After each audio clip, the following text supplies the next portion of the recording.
తెలుగు శ్రోతలకు నమస్కారం.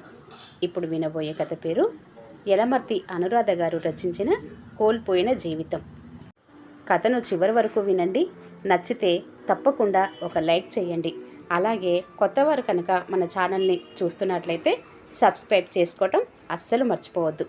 ఇక కథలోకి వెళ్దాం. మీ దారి మీది, నా దారి నాది అన్నాడు చెట్టంతా కొడుకు. గాజు గ్లాసు చేతిలో నుంచి జారిపోయినట్లయిపోయింది ఆమె హృదయం.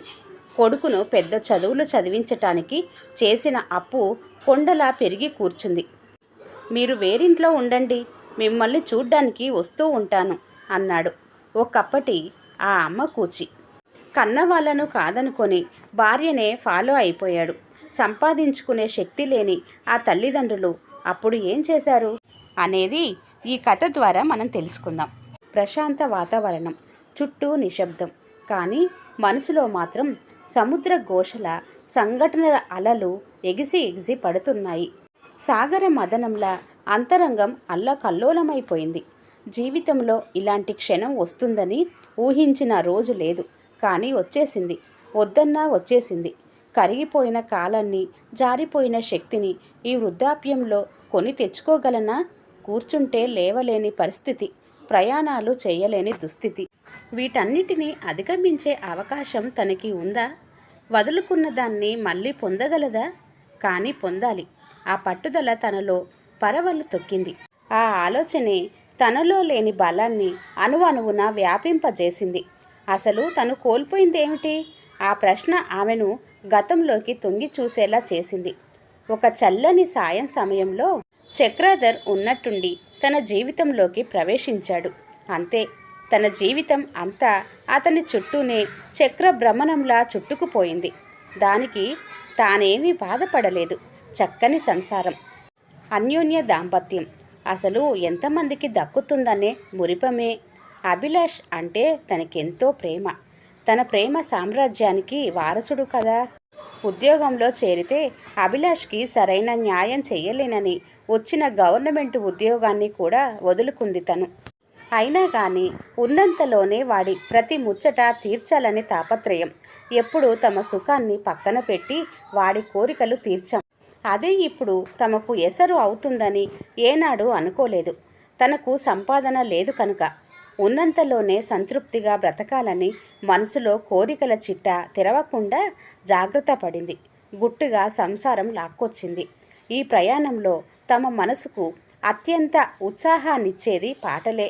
అందులో ఆత్రేయ మనసు పాటంటే చచ్చేంత ఇష్టం.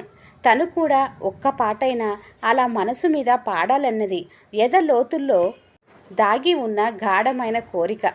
అభిలాష్ అప్పుడు 5th క్లాస్లో ఉన్నాడు. తమ ఇంటి పక్కనే సినీ నిర్మాత నిరంజన్ ఉండేవారు. అప్పుడే ఆయన తీస్తున్న చంద్రలో తనకు అవకాశం ఇస్తానన్నారు. అందుకు కారణం పాటంటే తనకున్న తాపత్రయమే. తన మాటల్లోనే సాహిత్యం పరవళ్ళు తొక్కుతుందన్న ఆయన మాటలు నమ్మబుద్ధ ఏది కాదు. తనలో అంత ప్రతిభ ఉందా ఏమో, పోనీ ప్రయత్నిద్దామన్నా ఈ వ్యవహారంలో కనీసం 4-5 సార్లన్నా హైదరాబాద్ రావాల్సి ఉంటుందని, అందుకు ఇష్టమైతే ట్యూన్ ఇస్తానని ఆయన చెప్పేశారు. సిరి తానంతట తాను వస్తే మోకాలు అడ్డుపెట్టిన మూర్ఖురాల్లాగా తను ఆ అవకాశాన్ని వదులుకుంది. రాణించేదో లేదో అది వేరే సంగతి. అసలు ప్రయత్నం అయితే చేయలేదు. నెలకు 4-5 సార్లంటే మాటలా? తనకొచ్చే జీతంలో అది అయ్యే పని కాదు. ఒకసారి వెళ్ళొస్తే 2 రోజుల పని అంటే దగ్గర 10 రోజులు. అభిలాష్ని చక్రాధర్ని వదిలేసి ఉండాలి. ఇవన్నీ జరిగే పనులు కావు. అందుకే అప్పుడు ఆ అవకాశాన్ని వదిలేసుకుంది. కానీ ఇప్పుడు అనిపిస్తుంది వెళ్ళి ఉండాల్సింది అని. ఎందుకంటే ఇప్పుడు తనకు స్థాయి ఉండేది. స్థాయి కంటే బంధాలకు ఎక్కువ విలువ ఇచ్చినందుకు తనకంటూ ఏం మిగిలింది? ఏమీ మిగలలేదు. భర్త సంపాదన అంతా భార్యదే. అతగాడు సంపాదిస్తున్నాడు, ఆవిడగారు ఖర్చు చేస్తుంది అంటుంది లోకం. అది నిజమే, కానీ అక్కడ కండిషన్స్ ఉంటాయి. సంపాదించే వాళ్ళు హక్కుగా మాట్లాడతారు, సంపాదించని వాళ్ళు బిడియం ప్రదర్శిస్తారు. తప్పదు. ఒకవేళ చనువు చూపించినా నా సంపాదన నా ఇష్టం అని అతడన్నా, లేకపోతే నీకేం చెప్పేస్తావు, డబ్బులు ఇవ్వాల్సింది నేను కదా అని అన్నా ఆత్మాభిమానం, ఆత్మవిశ్వాసం ఉన్న వాళ్లకు ఆ మాటలు జీవితాంతం నీడలా వెన్నాడుతూనే ఉంటాయి. అందుకే తను ఏనాడు అలాంటి పరిస్థితి తెచ్చుకోకూడదనుకుంది. ఎప్పుడూ ఆ విషయంలో ముందంజ వేయలేదు. వీలైతే వెనుకడుగే వేసేది. ఎవరికి చెప్పినా అర్థమయ్యేది కాదు. కానీ ఈ విషయంలోనూ చక్రాధర్ తప్పు పట్టేటట్టు ప్రవర్తించేవాడు కాదు. చక్రాధర్ తన రక్త సంబంధికుల్ని ఎలా చూసేవాడో, ఎంత పెట్టేవాడో ఇటు తన వాళ్లకు అలాగే పెట్టేవాడు. చిన్న ఉద్యోగంలో ఉన్నా గాని పెట్టడంలో ఎంతో అభిమానం కురిపించేవాడు. వీలైనంత పెట్టాలనే చూసేవాడు. పుచ్చేది పుచ్చుకున్న వంకలు పెట్టే వాళ్ళను చూస్తే తనకే బాధ కలిగేది. పెట్టేటప్పుడు కొంచెం, తీసుకునేటప్పుడు కుంచెడు కావాలనుకునే స్వార్థ మనస్తత్వాలు ఈనాటివి. ఏం చెయ్యగలం? ఒక మనిషిలోని ఆప్యాయతను కొలవటానికి కొలతలేముంటాయి? చక్రాధర్ అంటే ప్రేమ, ప్రేమ అంటే చక్రాధర్. చుట్టూ ఉన్న వాళ్ళందరినీ తన వాళ్ళే అనుకోవటం, ప్రేమించటం అదే అతని మనస్తత్వం. అలాంటి మనిషిని అర్థం చేసుకోలేకపోవటం అవతలి వారి తప్పే అని తన మనసుకు సర్ది చెప్పుకున్నా వెలితిగానే ఉండేది. అలా అర్థం చేసుకొని వాళ్లకు ఇచ్చి మాట పడటం ఎందుకని ఎన్నోసార్లు అనేది. మన తృప్తి కోసం మనం పెడుతున్నాం. వాళ్ళు ఏమిచ్చినా ఏమివ్వకపోయినా నేను పట్టించుకోను. అదే పెద్ద మనసు తనది. ఆ వ్యక్తిత్వాన్ని తను ఎప్పుడూ అబ్బురపడుతూనే ఉండేది. అరుదైన మనిషి. అలా మరొకరు కనిపిస్తారా అని గత 35 ఏండ్ల నుంచి సమాజంలో వెతుకుతూనే ఉంది తను. దొరకటంలా. కనిపించిన ఆ మనిషి కోసం తన అన్వేషణ సాగుతూనే ఉంది ఇప్పటికీ. మరి ఈ వైరాగ్యం ఏమిటి అంటే, సముద్రం ఎప్పుడూ ప్రశాంతంగానే ఉండదుగా. అలలు, కెరటాలు, కష్టసుఖాలు, మధ్య మధ్యలో తుఫానులు, ఉప్పెనలు పలకరిస్తూ ఉంటాయి. అప్పుడు ఎక్కడ పడిపోతామో, నిలుస్తామో లేదో ఏమీ తెలియదు, అర్థం కాదు కూడా. అనుభవంలో అర్థం అవ్వాలే తప్ప అలాంటివే ఇప్పుడు తన జీవితంలో కూడా. తినకుండా మిగిల్చి పెట్టాల్సిన పరిస్థితి లేకున్నా కొడుకును మంచి కాలేజీలో ఇంజనీరింగ్ చదివించటానికి చేసిన అప్పు లక్షల్లో ఉంది. మరి వడ్డీలు అసలుని మించిపోయాయి. ఆ కొడుకు లక్షలు సంపాదిస్తున్న తల్లిదండ్రులకు పైసా పెట్టాలంటే ప్రాణం పోయేలా తయారైన కొడుకును చూసి ఎలా చింతించాలో కూడా తెలియట్లేదు. ఇలాంటి వాళ్ళ కోసమా తాము కష్టపడింది అని ప్రతి నిమిషము నిలదీసే ప్రశ్నకు సమాధానం ఉండటం లేదు. వాడి జీవితాన్ని మాత్రం విలాసవంతంగా గడుపుకుంటున్నాడు. 100లు పెట్టే చోట వేలు, వేలు పెట్టాల్సిన చోట లక్షలు పెట్టడం. పోనీ డబ్బు ఉందా అంటే అన్నీ అప్పులే. కట్టగలమన్నా ధీమా. రేపటి కోసం కాస్త నిల్వ చేసుకోరా అని చెప్పినా తప్పే. పెంచిన వాళ్లకు ఆ మాత్రం సలహా ఇచ్చే హక్కు ఇవ్వని కొడుకు ఇప్పుడో కొత్త విషయం కనిపెట్టడం 8వ వింతలా అనిపించింది. అప్పు తీర్చలేకపోతే ఓ కిడ్నీ అమ్మేసుకుంటాడట. ఇంకా అప్పులు చేయి, ఆ 2వ కిడ్నీ కూడా అమ్మేసుకో అని చెప్పాలన్నంత కోపం వచ్చింది వాడి 2వ మాట విన్నాక. డబ్బు సంపాదించి మళ్ళీ కిడ్నీ పెట్టించేసుకుంటాడట. అబ్బా, వైద్య పరిజ్ఞానాన్ని ఇప్పటి పిల్లలు తమ ఊహల్లో ఎలా అన్వయించుకుంటున్నారు? అంతా కోడలే చేస్తుంది అంటారు అందరూ. తను ఒప్పుకోదు. తమ పెంపకంలో సంస్కారం పెంచుకున్న కన్నబిడ్డకే తామంటే విలువ లేనప్పుడు పరాయి ఇంటి పిల్లను తప్పు పట్టడం ఎందుకు? వాడు తనకంటూ ఏమి మిగిల్చుకోనప్పుడు, ఏది దాచుకోలేనప్పుడు ఇక తనకేం పెడతాడు? అసలు ఇవ్వకూడదనే నేనెన్ని అప్పులు పెంచుకున్నానని ఎవరితోనో చెప్తున్న మాటలు తన చెవిన పడ్డాయి. చెవిటి వాళ్ళు ఎంత అదృష్టవంతులు అనిపిస్తూ ఉంటుంది. అలాంటప్పుడు తల్లిదండ్రులుగా ఎంతో ఇవ్వాలని చూసాం. ఉన్నంతలో కోరికలన్నీ తీర్చాం. కానీ ఈ పిల్లలు మాత్రం ముదిమి వయసులో తమకు ఎంత ఇవ్వకుండా ఉంటే బాగుంటుందని చూస్తున్నారు. ఎంత వ్యత్యాసం! పెద్దల బాగోగులు చూసుకునే పిల్లలను చూసినప్పుడు అదెంతో అపురూపమైన విషయంగా అనిపిస్తుంది. అలా దిగజారిపోయాయి ఈనాటి మనస్తత్వాలు. ఏ పుస్తకం తెరిచినా ఇవే కథలు, ఇవే వెతలు. ఎందుకంటే వృద్ధాప్యంలో బాధలు పడుతున్న వాళ్ళే ఇప్పుడు ఎక్కువ మంది. కళ్ళ ముందు అందరూ వాళ్ళే కనిపిస్తుంటే మరి అలాంటి కథలు రాక ఎలాంటివి వస్తాయి? ప్రతి కుటుంబము ఈనాడు ఎదుర్కొంటున్న సమస్య ఇదే. తెలియని పిల్లని కోడలుగా తెచ్చుకుంటే ఏమవుతుందో, ఎలా ఉంటుందో అని ఆలోచించి తెలిసిన పిల్లను తెచ్చుకుంటే పరిస్థితులు మరింత విషమంగా తయారవుతున్నాయి. అప్పటిదాకా చూపించిన మంచితనాన్ని దుప్పటి ముసిగేసినట్టు మాయం చేసి కొడుకు కోడలు తామిద్దరే లోకంలాగా మారిపోయి కుటుంబంతో సంబంధం లేనట్టు ప్రవర్తిస్తున్నారు. మళ్ళీ ఆమెకు పుట్టింటి వాళ్ళు మాత్రం కావాలి. వాళ్ళతో సరదాలు షికార్లుండాలి. ఎప్పుడు సెలవు వచ్చినా వాళ్ళు తమ ఇంటికి రావాలి. టూర్లు తిరగాలి. సంతోషాలు పంచుకోవాలి. మెట్టినింటి వైపు వాళ్ళు మాత్రం అసలు వీరింటి గుమ్మం తొక్కాలంటేనే భయపడేట్లు ఆ ఆలోచనే రాకూడదన్నట్టు ప్రవర్తిస్తున్నారు. కుక్క కూడా చీ పో అంటే మళ్ళీ ఆ గుమ్మం వంక చూడదు. అలాంటిది తల్లిదండ్రుల్ని కాదనుకున్న కొడుకు ముఖం వాళ్ళు చూస్తారా? కనీసం వాళ్ళ ఇంటికి వెళ్తారా? అదే కదా వాళ్ళు కోరుకునే ఆనందం. అది అడగకుండానే దక్కుతుంటే మరి ఆనందమేగా. ఏం పిల్లలు, రోజుకో వింత మాట ఫోన్లో వింటుంది. పక్కింటిలోనూ ఇదే పరిస్థితి. ఇంకా చెప్పాలంటే ఇంతకంటే పెద్దదే. సంపాదన పరంగా, ఆరోగ్యపరంగా తాము శక్తిమంతులమని, దానికోసం ఎవరి మీద ఆధారపడవలసిన స్థితిలో లేమని అంటారు వాళ్ళు. పైగా మీరే ఆ పరిస్థితుల్లో ఉన్నారని. కాబట్టి మిమ్మల్ని దగ్గర ఉంచుకోలేం, కానీ అప్పుడప్పుడు వచ్చి కనిపిస్తాం. ప్రేమ ఉండబట్టే కదా అలా వస్తున్నాం. అవసరం లేకున్నా మీ గురించి ఆలోచిస్తున్నాం అని గర్వంగా చెబుతున్న కొడుకులను చూసి మన సాంప్రదాయం, మన భారతీయులు సిగ్గుతో తలలు దించుకోవాల్సిందే. తల్లిదండ్రులు పిల్లల మధ్య సంబంధం అంటే ఇదేనా? వీళ్లను కని పెంచాల్సిన అవసరం ఏంటి? తాహతు లేకపోయినా పెద్ద చదువులు చదివించాల్సిన అవసరం ఏమిటి? ఆ పైన అప్పుల కొండను చూసి భయపడటం ఎందుకు? ఇప్పటి పిల్లల్ని చూసి కనీసం పెళ్ళిళ్ళు చేసుకునే వాళ్ళైనా జాగ్రత్త పడాలి. ఉన్నంతలోనే పిల్లల్ని పెంచి పెద్ద చేస్తే మంచిది. వృద్ధాప్యంలో శారీరక బాధ ఎలాగూ తప్పదు. ముందే జాగ్రత్త పడితే కనీసం ఆర్థిక బాధలన్నా తప్పుతాయి. పెంచిన ప్రేమకు, రక్త సంబంధానికి విలువలేని తల్లిదండ్రుల జీవితాలు వృద్ధాప్యంలో తుఫానుకు ఊగిసలాడే పడవల్లాంటివి. అనుక్షణం ఒంట్లో అపాయంలోనే ఉంటాయి. శక్తి ఉన్నంత వరకు ఎవరి మీద ఆధారపడని తల్లిదండ్రులు ఆ శక్తి ఉడిగిపోయినప్పుడు సంపాదించుకోలేక, వండుకు తినే ఓపిక లేక క్షణికావేశంలో ఆత్మహత్యలకు పాల్పడుతున్నారు. ఆలోచనలు ఆమెను కల్లోలపరుస్తున్నాయి. ఇప్పుడు ఇదంతా కాదు. కొడుకు తలకొరివి పెట్టాలి. అప్పుడే తన ఆత్మకు శాంతి. అందుకే కొడుకు చెప్పినట్టే వింటా అంటాడు చక్రాధర్.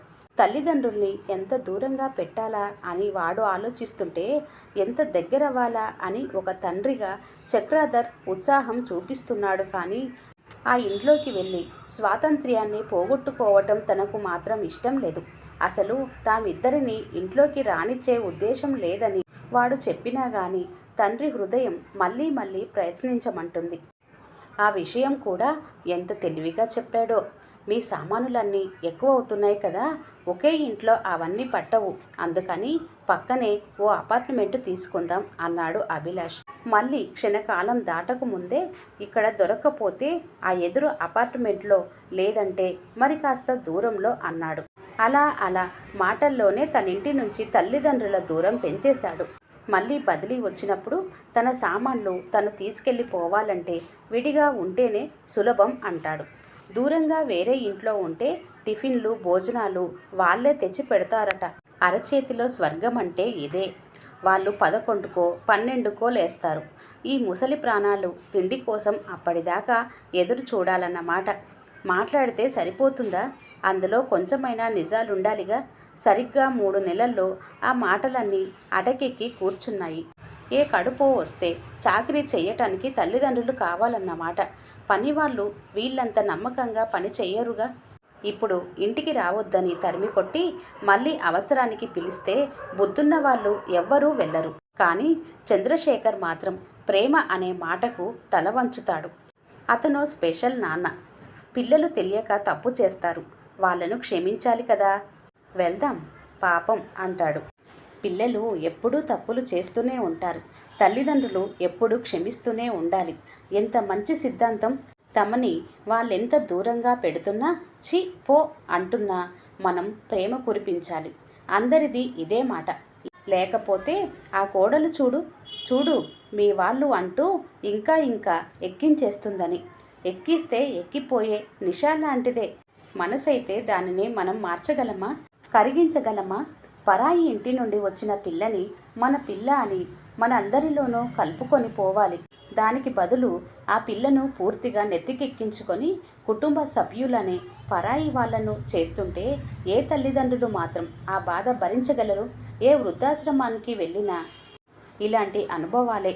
కాకపోతే కథలు, డైలాగ్స్ మారుతూ ఉంటాయి అంతే. తను ఇలాంటి ఆలోచనలో పడి కొట్టుకుంటుంటే ఇంతలో ఫోన్ మోగింది. ఎవరా అని చూస్తే ఆనంద్. ఏమిటో ఆనంద్తో మాట్లాడుతుంటే తన అభిలాష్తో మాట్లాడుతున్నట్టే అనిపిస్తుంది. తను కూడా అలాగే ఉంటాడు. అమ్మా అమ్మా అంటూ తను డైరెక్టర్ బాలరత్నం దగ్గర 10 ఏళ్లుగా అసిస్టెంట్ డైరెక్టర్గా పనిచేస్తున్నాడు. టైం కోసం చూస్తున్నాడు డైరెక్టర్ అవడానికి. నా దగ్గరకు వచ్చేయండమ్మా అని ఎన్నిసార్లు అంటాడో. రక్త సంబంధం కన్నా ఈ అనుబంధాలే ఎంతో అపురూపంగా ఉంటాయి. అభిలాష్ ప్రవర్తన చూసినప్పుడల్లా ఆనంద్ దగ్గరకు వెళ్ళిపోవాలని ఉంటుంది. కానీ చక్రధర్ ఒప్పుకోడుగా. చీ అన్న కొడుకే కావాలంటాడు. వాడు మనల్ని వదులుకుంటే మనము వాణ్ణి వదిలేసుకుంటామా అని వాడినే పట్టుకొని వ్రేలాడుతానంటాడు. తను అభిలాష్ని వదిలి ఉండలేదు. అలా అని అసహించుకునే కొడుకు చెంత క్షణమైనా ఉండలేదు. కాలమే తన సమస్యకు పరిష్కారం చెప్పాలి. అమ్మా అమ్మా అమ్మా అవతలి నుంచి ఆనంద్ పదే పదే పిలుస్తున్నాడు. అతనిలో కంగారు పెరుగుతుంది. అప్పుడే ఈ లోకంలోకి వచ్చినట్టు చెప్పు ఆనంద్ అంది. అమ్మా ఒక్క క్షణం నాకు గుండె ఆగిపోయినట్లయింది. ఫోన్ ఎత్తి కూడా పలకరు. మీకు ఏమైనా అవుతుందన్న ఊహే నేను భరించలేను. అదా ఏవో ఆలోచనలే ఆనంద్. సరే చెప్పు, ఏమిటి కబుర్లు? అమ్మా శార్వాణి గారు నాకు సినిమా డైరెక్షన్ ఛాన్స్ ఇస్తానన్నారు. ఆ వార్త నీకే చెప్పాలని పొద్దున నుంచి ఆతృత. నువ్వు లేచావో లేదో అని నా ఆతృతను ఇప్పటిదాకా అణుచుకొని ఇప్పుడు ఫోన్ చేశాను. అవునా, కంగ్రాట్స్. దానిని నిలబెట్టుకోనన్నా అంది అభిమానంగా. నీ ఆశీర్వాదం ఉంటే చాలమ్మా. నాదేముంది ఆనంద్, మన జాతకాలు రాసేది పైన ఆ దేవుడు. అతని ఆశీర్వాదమే మనకు ముఖ్యం. ఏమోనమ్మా, మీరు పరిచయం కాకముందు నాకు తెలియదు. ఇప్పుడు మాత్రం మీరే నా దేవత. మాటలు రావటం లేదు అతని అభిమానానికి. అమ్మా మాట్లాడరేం?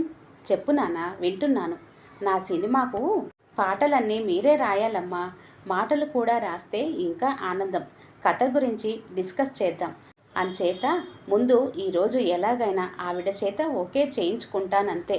చిన్నపిల్లాడిలా పట్టుబట్టుతున్నాడు. తనకు మంచిదే.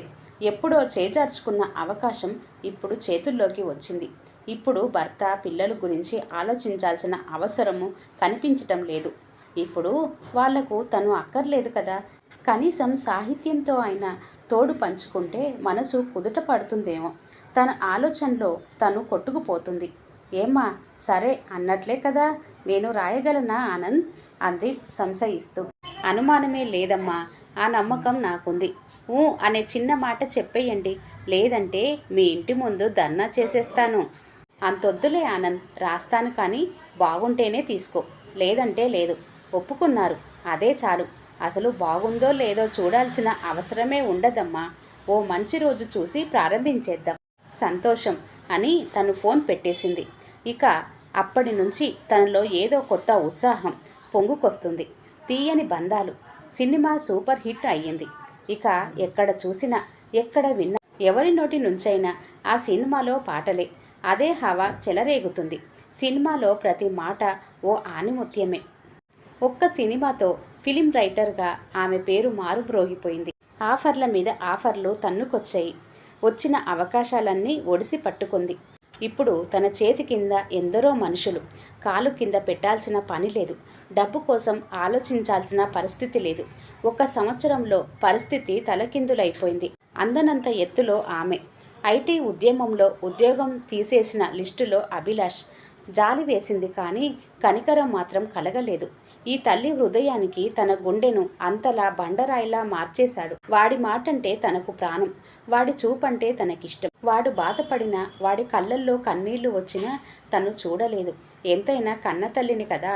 కానీ వాడు పొగరుగా మాట్లాడిన మాటలు, మమ్మల్ని పెట్టించిన కన్నీళ్లు ఏవి మర్చిపోలేకపోతున్నాను. ఇన్నాళ్ళు మమ్మల్ని, మా ప్రేమను కాదనుకున్న వాడిని కష్టం వచ్చిందని ఇప్పుడు నేనెందుకు ఆదరించాలి? మీ అప్పులతో నాకేంటి సంబంధం అంటూ వాడి కోసం చేసిన అప్పుని కూడా పట్టించుకొని కొడుకు అభిలాష్ ఇప్పుడు కష్టాలలో ఉన్నాడని తను ఎందుకు బాధపడాలి?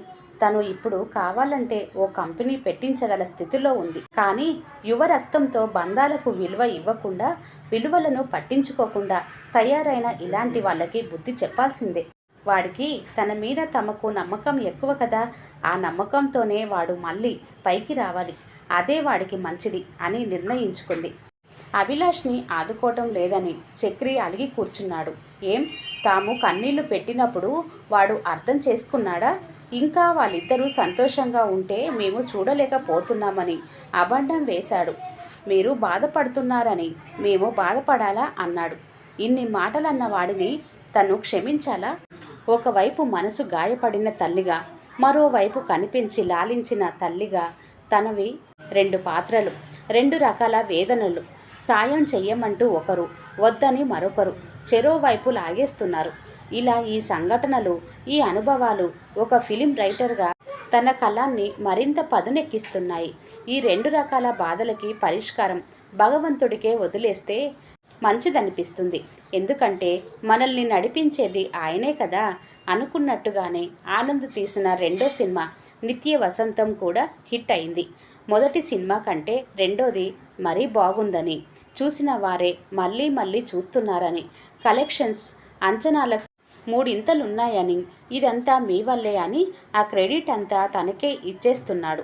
మరి ఆ సినిమాకు కూడా మాటలు పాటలు తనే రాసింది. కానీ సినిమా అనేది సమిష్టి కృషి. అందులో దర్శకుడు, సినీ బ్రహ్మ తామంతా ఆయన చెప్పినట్లు చేసుకుపోయే విద్యార్థుల్లాంటి వాళ్ళం. అందులో పనిచేసిన ప్రతి ఒక్కరికి ఆ క్రెడిట్ దక్కుతుంది. ఈ విజయం తామందరిది, ముఖ్యంగా ఆనంద్ది అంటూ ఆ సినిమా వేడుకలలో అందరితో కలిసి సంతోషం పంచుకుంది తను.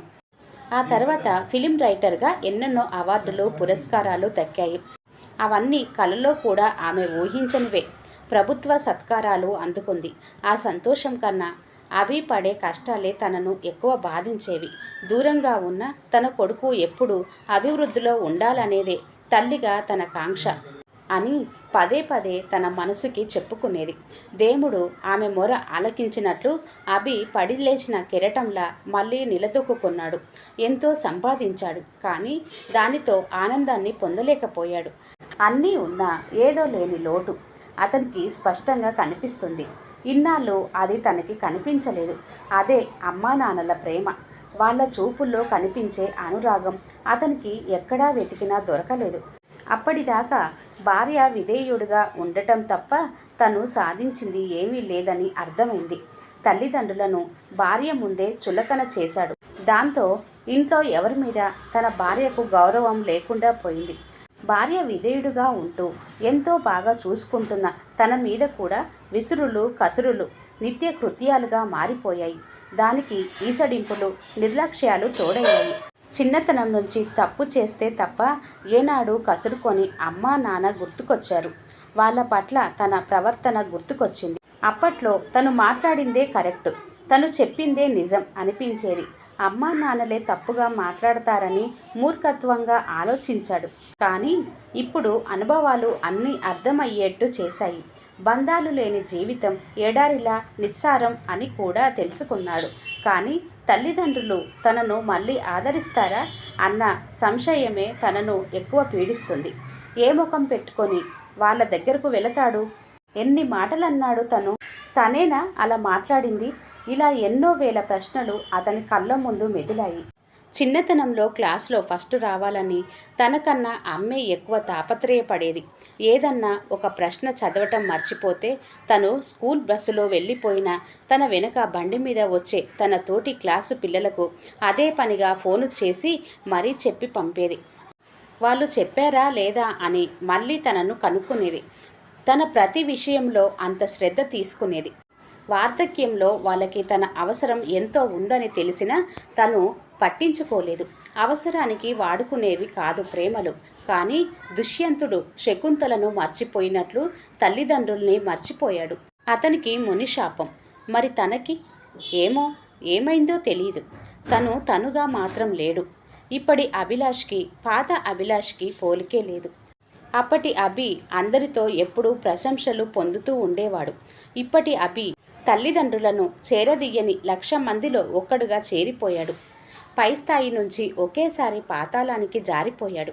తన చక్కటి వ్యక్తిత్వం ఎలా కనుమరుగైపోయిందా తనకే తెలియలేదు. ఎందుకలా ఎందుకలా ఎందుకలా ఎంత ప్రశ్నించుకున్నా సమాధానం లేదు. వీటికి తన తల్లి మాత్రమే సరైన సమాధానం చెబుతుంది. అమ్మ చిరునవ్వు, అమ్మ ఒడి, నాన్న చల్లని నవ్వు, ఇవే తనలోని భావాలను సమాధానాలు చెప్పగలవని అర్థం చేసుకున్నాడు. వెంటనే కారు కీస్ తీసుకుని బయటకు పరిగెత్తాడు అభి. ఎక్కడికి వెళ్తున్నారు అని భార్య అడుగుతున్నా సమాధానం ఇవ్వలేదు. అమ్మ ఇంటి గుమ్మం తొక్కాడు అభి. ఆ సమయంలో పూజ చేసుకుంటున్న తల్లి కాళ్లకు ఏదో తడి తగిలింది. కళ్ళు తెరిచింది ఆమె. నిలువెత్తు కొడుకు నీరుగారిపోయి తల్లి పాదాలను కన్నీటితో అభిషేకిస్తున్న దృశ్యం. అభి, ఏమిటిది లే అంది. నువ్వా నాన్న? క్షమించమని చెబితే గాని నీ పాదాలు విడవనమ్మా అన్నాడు అభి ఏడుపు గొంతుతో. పిచ్చోడా అంది తల నిమురుతూ. ఏటిలోని కెరటాలు ఏరు దాటిపోవు. ఎదలోపల మమకారం ఎక్కడికి పోదు. పక్కింట్లోంచి వస్తున్న పాట ఆమె హృదయాన్ని మెలితిప్పింది. తమ బిడ్డ తమను చేరుకున్నాడు. అంతకంటే ఇంకేం కావాలి? అతన్ని పైకి లేపి తనివి తీరా ముద్దు పెట్టుకుంది. ఆమె పక్కనే వచ్చి నిలబడ్డాడు చక్రాధర్. మరి నావంతో అన్నాడు పట్టరాని ఆనందంతో. తల్లిదండ్రులిద్దరి మధ్య చిన్న పిల్లాడిలా ఒదిగిపోయాడు అభి. రక్త సంబంధాలు అంతే, ఎంత దూరమైనా అవి దగ్గరవటం కోసమే. ఈ కథ ఇంతటితో సమాప్తం అండి. కథ కనుక నచ్చినట్లయితే దయచేసి లైక్ చేయండి, షేర్ చేయండి. అలాగే మరిన్ని మంచి వీడియోల కోసం ఛానల్ని సబ్స్క్రైబ్ చేసుకోండి. మరొక మంచి కథతో మళ్ళీ కలుద్దాం. అంతవరకు సెలవు. నమస్తే. ధన్యవాదములు.